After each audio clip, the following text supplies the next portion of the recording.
ഒന്നത് ബിഴികം പോർട്ട് വരുന്ന ഒരുപാട് വയർ ഹൗസുകളും ബിൽഡിങ്ങുകളും മൾട്ടി സ്റ്റോറീസൊക്കെ വരുന്നുണ്ട്. ഇതിൻ്റെ ഏത് ബിൽഡിങ്ങിൻ്റെ സാങ്ഷന് പോകണമെങ്കിലും ഒരുപാട് കടമ്പകൾ കടന്നാണ് പോകുന്നത്.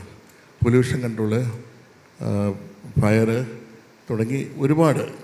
അപ്പോൾ പിന്നെ ഇപ്പോൾ കോർപ്പറേഷൻ വന്നാൽ തന്നെ അവിടെ എല്ലാ സീറ്റിലിരിക്കുന്ന എഞ്ചിനീയേഴ്സ്, ബിൽഡിംഗ് ഇൻസ്പെക്ടർ തൊട്ട് ഓവർസിയർ തൊട്ട് അസിസ്റ്റന്റ് AE തൊട്ട് AXC തൊട്ട് ഇതെല്ലാം കടന്നു വരുമ്പോഴത്തേക്ക് ഒരു സാങ്ഷൻ വരുമ്പോൾ കുറഞ്ഞത് 1 വർഷത്തെ സമയം എടുക്കുന്നുണ്ട്. അപ്പോൾ ഇൻവെസ്റ്റേഴ്സ് ഇൻവെസ്റ്റ് ചെയ്യാൻ വരുമ്പോൾ ഉള്ള ഏറ്റവും വലിയൊരു പ്രതിസന്ധിയാണ് ഇത് നീങ്ങണമെങ്കിൽ തന്നെ 1 വർഷം കൊണ്ട് നീങ്ങണമെങ്കിൽ തന്നെ നമ്മളൊരു അവർക്കുള്ള ദക്ഷിണയിൽ കൂടെ ആയിട്ട് പോയാൽ പല സീറ്റിലും നീങ്ങുള്ളൂ എന്നുള്ള വസ്തുത പരമാർത്ഥമാണ്.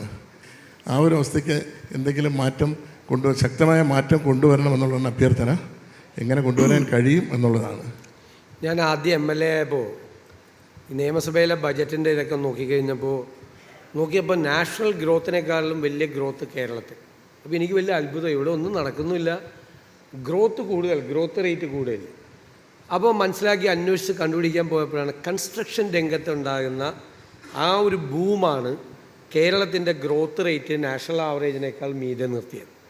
അപ്പോൾ കേരളത്തെ സംബന്ധിച്ചിടത്തോളം കൺസ്ട്രക്ഷൻ ആയാലും ഇൻവെസ്റ്റ്മെൻ്റ് ആയാലും അത് ഏറ്റവും വളരെ പ്രധാനപ്പെട്ടതാണ്. ഈ കാര്യങ്ങൾ നമ്മൾ മുൻകൂട്ടി കണ്ടുകൊണ്ട് ഈ പ്രശ്നം നമ്മൾ ഈ സിംഗിൾ വിൻഡോ എന്നൊക്കെ പറയുമെങ്കിലും ആളുകളെല്ലാവരും വിഷമിക്കുകയാണ്.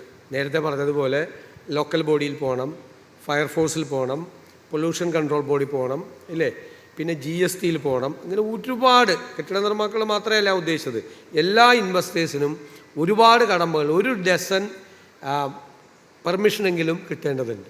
അത് ഓരോ ഓഫീസിലും കയറി ഇറങ്ങി ചിലപ്പോൾ അവരുടെ പോയി ഇറങ്ങേണ്ട ഒരു സംഭവമാണ്. ഞങ്ങൾ ഉദ്ദേശിക്കുന്നത് ഒരു ഡാറ്റ ഡ്രിവൺ ഗവേണൻസാണ്. അത് ഗവർണറുടെ നയപ്രഖ്യാപന പ്രസംഗത്തിൽ അത് ഡിക്ലെയർ ചെയ്തിട്ടുണ്ട്. നിങ്ങൾ ഏതെങ്കിലും ഒരു സ്ഥലത്ത് കൊടുത്താൽ, ഏതെങ്കിലും ഒരു ഓഫീസിൽ ഈ പറയുന്ന പെർമിഷൻസ് വേണ്ടി വരും, നമുക്ക് ബിൽഡിങ്ങൊക്കെ ചെയ്യുമ്പോൾ ഫയറിൻ്റെ ഒക്കെ പെർമിഷൻ വേണ്ടി വരും.